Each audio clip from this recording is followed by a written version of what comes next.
नेपालको सामाजिक र राजनीतिक बहसमा एउटा नयाँ तरङ्ग जस्तो देखिएको छ है आजकल। जेनजी आन्दोलन भन्दैछन्। हो निकै चर्चा छ। आज हामी यही विषयमा अलिक गहिरिएर कुरा गरौँ न। यो युवाहरूले चलाएको अभियान के हो खासमा? कसरी चलिरहेको छ? ठिक भन्नुभयो। र यो बुझ्नको लागि हामीले youth cast NP Gen Z movement in Nepal भन्ने एउटा स्रोतलाई आधार बनाएका छौं। राम्रो स्रोत रहेछ। हो, यसमा यो आन्दोलन कसरी सुरु भयो, यसका विशेषताहरू के हुन्, अनि यसका चुनौती र सम्भावनाहरू पनि केलाइएको छ। हाम्रो उद्देश्य चाहिँ यसैमा भएको जानकारीलाई अलि सरल भाषामा प्रस्तुत गर्ने हो। ल, त्यसो भए हाम्रो लक्ष्य स्पष्ट भयो। यो जेनजी आन्दोलनको भित्री कुरा खोतल्ने, कसरी बन्यो, पहिलेका युवा आन्दोलन भन्दा कसरी फरक छ, अनि मुद्दाहरू के हुन्, के समाधान पनि खोज्दैछन् त, अनि समग्रमा यसको अर्थ के हो नेपालको लागि। र एउटा एकदमै रोचक पक्ष के छ भने नि, स्रोतले पनि जोड दिएको छ, त्यो हो प्रविधिको भूमिका। हो त नि, सामाजिक सञ्जाल, टिकटक, इन्स्टाग्राम, ट्विटर, यी प्लेटफर्महरूले कसरी युवाहरूलाई जोडेका छन्, परिचालन गरेका छन्। पहिलेको जस्तो सडक मात्रै होइन, अहिले त स्क्रिन नै मुख्य मैदान जस्तो भएको छ केही हदसम्म। हो, यहीबाट सुरु गरौँ न त। यो जेनजी आन्दोलन भने चाहिँ के हो त वास्तवमा? एकदमै स्रोतले यसलाई कसरी परिभाषित गरेको छ? यो खालि उमेर समूह मात्रै हो कि यसको कुनै खास विचार, आइडियोलोजी पनि छ? जेनजी भन्दा त हामी त्यो 1997 पछि जन्मेको पुस्ता बुझ्छौँ नि। हो, तर स्रोतले यसलाई खालि उमेरको ट्याग मात्रै मानेको छैन। यो एउटा साझा चेतना जस्तो हो, एउटा असन्तुष्टि, खास गरी सामाजिक न्याय, पारदर्शिता, अवसरको समानता जस्ता कुरामा केन्द्रित छ। र यो कुनै एउटै नेताले हाँकेको वा एउटा सङ्गठनले चलाएको जस्तो पनि होइन। स्रोत भन्छ यो अलि विकेन्द्रित छ, मतलब विभिन्न मुद्दामा मान्छेहरू आफै जुट्छन्। खास गरी 2010 पछि इन्टरनेट, सामाजिक सञ्जाल बढ्दै गएपछि यसले आकार लिएको देखिन्छ। यो विकेन्द्रित प्रकृति चाहिँ चाखलाग्दो लाग्यो। पहिलेका युवा आन्दोलन भन्दा कसरी फरक भयो त यो हिसाबले? जस्तो 2046 सालमा वा 62-63 मा पनि युवा थिए, तर त्यहाँ त पार्टीका विद्यार्थी सङ्गठनहरू हुन्थे होइन र एउटा नेतृत्व हुन्थ्यो। हो, त्यो महत्त्वपूर्ण फरक हो। स्रोतले पनि त्यो कुरा उठाएको छ। पहिले प्राय एउटा स्थापित संरचना हुन्थ्यो कि पार्टीको भ्रातृ सङ्गठन, के नागरिक समाजको अगुवाई, अनि परिचालन गर्न पनि भौतिक रूपमै भेट्नुपर्ने, पर्चा बाँड्नुपर्ने हुन्थ्यो। अहिले चाहिँ स्रोतले भनेअनुसार सामरिक सञ्जाल नै मुख्य औजार भएको छ। कुनै मुद्दामा ह्यासट्याग चल्छ, ट्रेन्ड बन्छ, अनि त्यसले तुरुन्तै राष्ट्रिय, कहिलेकाहीँ त अन्तर्राष्ट्रिय ध्यान पनि खिच्छ। नेतृत्व पनि अलि तरल जस्तो, एउटा मुद्दामा कोही अगाडि आउँछ, अर्कोमा अर्को, स्थायी जस्तो देखिन्न। तर यसको मतलब इतिहासलाई पुरै बिर्सिएकै हो त? जस्तो 62-63 को जग, स्रोतले त्यसलाई कसरी हेर्छ? होइन, बिर्सिएको भन्दा पनि त्यसबाट सिकेर अगाडि बढेको भन्नु पर्ला। स्रोतको विश्लेषणमा पहिलेका आन्दोलनले ल्याएको त्यो राजनीतिक अधिकार, त्यो चेतना, त्यसैमा टेकेर आजका युवाहरू उभिएका हुन्।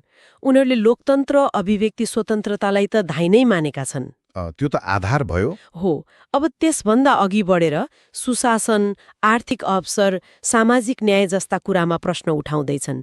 त्यो निरन्तरता छ। फरक चाहिँ माध्यम र शैलीमा बढी छ। पहिले सडक मुख्य थियो, अहिले सडक पनि छ, स्क्रिन पनि छ, दुवै महत्त्वपूर्ण। यो सडक र स्क्रिनको कुराले मलाई स्रोतमा पढेको त्यो द्वैध रणनीति भन्ने शब्द याद आयो। यो के हो, अलिक खुलाउनुस् न, कसरी काम गर्छ यसले? यो रणनीति निकै प्रभावकारी देखिएको स्रोतको विश्लेषण छ। द्वैध रणनीति भनेको कस्तो भने, एकातिर परम्परागत तरिकाले सडकमा पनि देखिने शान्तिपूर्ण प्रदर्शन गर्ने, धर्ना दिने होइन, चलाउने, जानकारीमूलक भिडियो, इन्फोग्राफिक्स बनाउने, ट्विटरमा थ्रेड लेखेर बहस गर्ने, फेसबुक लाइभ गर्ने, अरू माध्यममा छलफल गर्ने, अनि कसैलाई जवाफदेही बनाउनु पर्यो भने डिजिटल दबाव सृजना गर्ने, यस्तो खालको। मतलब एउटाले अर्कोलाई सघाउने भयो होइन त? अनलाइनको हल्लाले सडकमा मान्छे ल्याउने, सडकको भिडले अनलाइनमा कन्टेन्ट बन्ने। हो, बिल्कुल। स्रोतले यही अन्तर्सम्बन्धलाई जोड दिएको छ। यो एक किसिमको फिडब्याक लुप जस्तै भयो। अनलाइनमा कुरा उठ्छ, त्यसले सडकमा माहौल बन्छ, मिडियाले कभर गर्छ, अनि फेरि त्यही कुरा अनलाइनमा भाइरल हुन्छ। हो, अनि त्यसले फेरि बहसलाई तताउँछ, नयाँ मान्छे जोडिन्छन्। यो चक्रले गर्दा सानो सुरुवातले पनि छिटै ठूलो राष्ट्रिय मुद्दा बन्न सक्ने सम्भावना बढेको छ। पहिले यति सजिलो थिएन होला। अनि यो आन्दोलनको प्रकृति चाहिँ कस्तो छ? खालि रिस पोख्ने मात्र हो कि केही रचनात्मकता पनि छ? स्रोतले के भन्छ? स्रोतले यसलाई खालि आक्रोश मात्रै मान्दैन। रिस त छ पक्कै पनि। भ्रष्टाचार, नातावाद, सरकारको ढिला सुस्तीप्रति त एकदमै असन्तुष्टि देखिन्छ। तर शैली हेर्दा प्राय शान्तिपूर्ण नै छ अनि रचनात्मक पनि। जस्तो मीमहरू बनाउने, ट्रोल गर्ने, व्यङ्ग्यात्मक भिडियो बनाउने, कलात्मक प्रदर्शन गर्ने, यस्ता तरिकाले पनि विरोध जनाउँछन्। यसले अरू युवालाई तान्छ पनि, सन्देश पनि छिटो फैलिन्छ। हिंसात्मक भन्दा पनि बौद्धिक र प्रतीकात्मक दबाब दिने खालको देखिन्छ। ल अब कुरा गरौँ यिनीहरूले उठाएका मुख्य मुद्दाहरू के हुन् त? स्रोतले कुन कुन विषयलाई प्राथमिकता दिएको पाएको छ? मुद्दाहरू त धेरै छन्, तर केही चाहिँ बारम्बार उठेको देखिन्छ। पहिलो र सायद सबैभन्दा ठूलो मुद्दा भनेको भ्रष्टाचार विरुद्ध नै हो। त्यो त सधैँको मुद्दा भयो। हो, तर यो पुस्ता अझ बढी असहिष्णु देखिन्छ। चाहे त्यो ठूलो नीतिगत भ्रष्टाचार होस् वा सानोतिनो घुसखोरी। अनि दोस्रो नातावाद र कृपावाद, जसलाई उनीहरू त्यो नेपोकेज प्रवृत्ति भन्छन् नि। त्यो शब्द त निकै चलेको छ। हो, अफसर चाहिँ योग्यताले होइन कि पहुँच र सोर्स फोर्सले पाउने कुराप्रति एकदमै आपत्ति छ। यो नेपोकिड्सको कुरा चाहिँ यो खालि सामाजिक सञ्जालको ट्रेन्ड मात्रै हो कि यसले गहिरो समस्या देखाउँछ? स्रोत के भन्छ? स्रोतले यसलाई खालि ट्रेन्ड मात्र मान्दैन। यो शब्द आफैमा एउटा शक्तिशाली प्रतीक बनेको छ। यसले अवसरको असमान वितरण, सीमित वर्गको हालिमुहालीलाई देखाउँछ। युवाहरूलाई के लाग्छ भने आफ्नो क्षमता र मेहनतको मतलबै छैन, जबसम्म कोही ठूलो मान्छेको छोराछोरी वा आफन्त भएन। यो खालि जागिरमा मात्र होइन, राजनीति, कला, व्यापार सबैतिर देखिन्छ। त्यसैले यो प्रवृत्ति विरुद्धको आवाज हो। यसले योग्यता प्रणाली मतलब मेरिटोक्रेसीको मागलाई जोड दिएको छ। भ्रष्टाचार र नेपोटिजम बाहेक नि अरू के मुद्दाहरू छन्? शिक्षा क्षेत्रमा सुधार अर्को महत्त्वपूर्ण माग हो।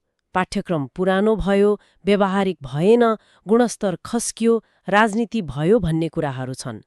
अनि रोजगारी, स्वदेशमै अवसर चाहियो भन्ने। त्यो त झन् टड्कारो समस्या हो। बेरोजगारी बढ्दो छ, राम्रो अवसर नपाएर विदेश जानुपर्ने बाध्यता छ। यसप्रति युवाहरू निकै चिन्तित छन्। यसबाहेक वातावरणीय मुद्दाहरू, लैङ्गिक समानता, सामाजिक न्याय, अल्पसंख्यक अधिकार जस्ता विषयमा पनि यो पुस्ता पहिले भन्दा बढी सचेत र बढी बोल्ने खालको देखिन्छ। स्रोतले पनि यो कुरा उल्लेख गरेको छ। यी सबै मागहरू सुन्दा त यो पुस्तक खालि समस्या देखाउने मात्रै होइन, समाधान पनि खोज्दैछ जस्तो पो लाग्यो। स्रोतले यसबारे के भन्छ? आलोचना मात्रै कि रचनात्मकता पनि? एकदम महत्त्वपूर्ण प्रश्न हो यो, र स्रोतले यसको सकारात्मक पक्षलाई नै जोड दिएको छ। जेनजी आन्दोलन खालि यो भएन त्यो भएन भनेर चिच्याउने मात्रै होइन। स्रोतका अनुसार धेरै युवा अभियन्ताहरू, समूहहरूले नीतिगत विकल्पहरू पनि दिने प्रयास गरिरहेका छन्। साँच्चै? सार्वजनिक बहस चलाउने, सुधारका लागि ठोस सुझाव दिने, विभिन्न विषयका विज्ञहरूसँग मिलेर काम गर्ने, रिसर्च गरेर आफ्नो माग राख्ने, कहिलेकाहीँ त सानोतिनो पाइलट प्रोजेक्ट नै चलाएर यसरी गर्न सकिन्छ है भनेर देखाउने प्रयास पनि गरेको पाइन्छ। ओहो, यो त निकै आशा लाग्दो कुरा भयो नि। भनेपछि उनीहरू सिस्टम बाहिर बसेर ढुङ्गा हान्ने मात्र होइन कि सिस्टम भित्रैबाट परिवर्तन गर्न पनि खोज्दैछन्। हो, स्रोतले त्यस्तै सङ्केत गर्छ। अहिलेको संरचनाप्रति आलोचना त छँदैछ, तर पुरै निराश भएर छाडेका चाहिँ छैनन्। बरु तिनै संरचनालाई कसरी बढी जवाफदेही, पारदर्शी र प्रभावकारी बनाउने भन्नेमा चासो देखिन्छ। कसरी? जस्तो अनलाइन फोरममा नीतिबारे बहस गर्ने, सूचनाको हक प्रयोग गरेर जानकारी माग्ने, सरकारी निकायलाई ट्विटरमै ट्याग गरेर प्रश्न सोध्ने, यी सबैले उनीहरूको संलग्नता देखाउँछ। यो पुस्ता समस्या पत्ता लगाउन जति जान्नेछ, समाधान खोज्न पनि उत्तिकै सक्रिय देखिन्छ। यो सक्रियता र रणनीतिको वास्तविक प्रभाव चाहिँ कस्तो परेको छ त? के साँच्चै नीति निर्माताहरू हल्लिएका छन्? स्रोतले प्रभावकारितालाई कसरी हेरेको छ? प्रभावको कुरा गर्दा स्रोतले अलि मिश्रित तस्बिर देखाउँछ।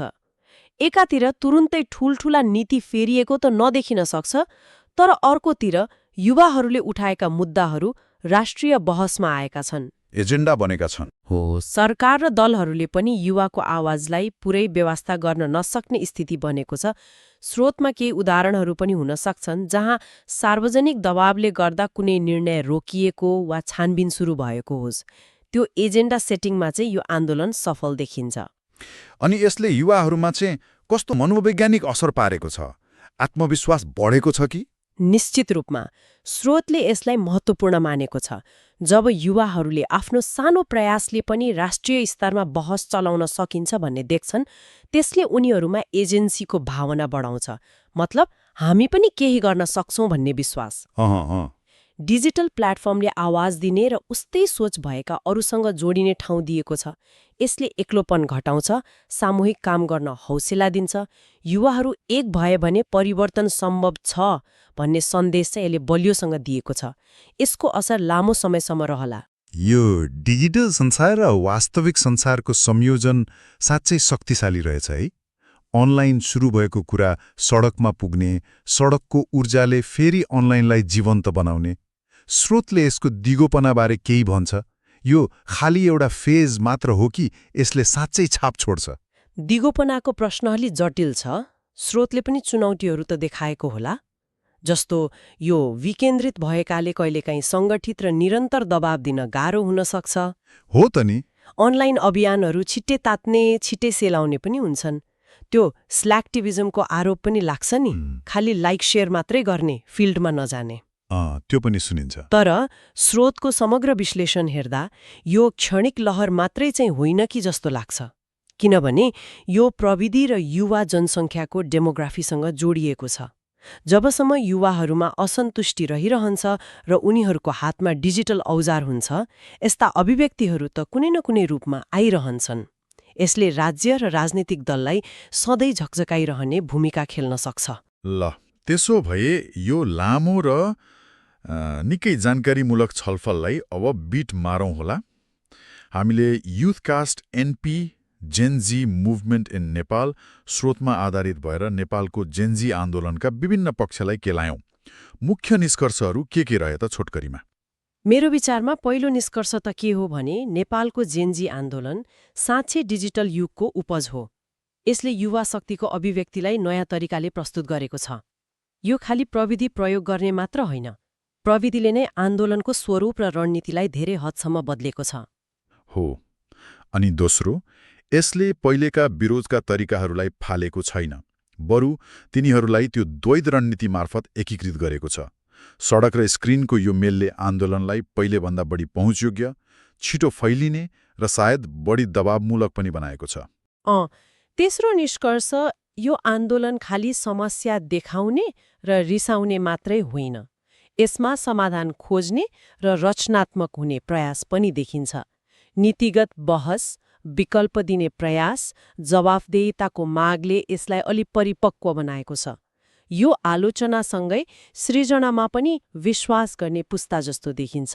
र चौथो, यस आन्दोलनले युवाहरूमा एउटा एकता, आत्मविश्वास र हामी सक्छौं भन्ने भावना बढाएको छ। उनीहरूको बढ्दो सजगता, सङ्गठित प्रयास र रणनीतिक सोचले नेपालको सामाजिक राजनीतिक भविष्य निर्माणमा पक्कै पनि महत्त्वपूर्ण भूमिका खेल्नेछ। यसले स्थापित शक्तिहरूलाई निरन्तर प्रश्न गर्ने र जवाफदेही बनाउने सम्भावना बोकेको छ। हो, यी निष्कर्षहरूले यस आन्दोलनको महत्त्व देखाउँछन्। अब श्रोताहरूलाई एउटा गहिरो प्रश्नमा सोच्न छोडेर यो छलफल टुङ्ग्याउनु बेस होला। अवश्य। प्रश्न यो छ, भविष्यमा यो डिजिटल रूप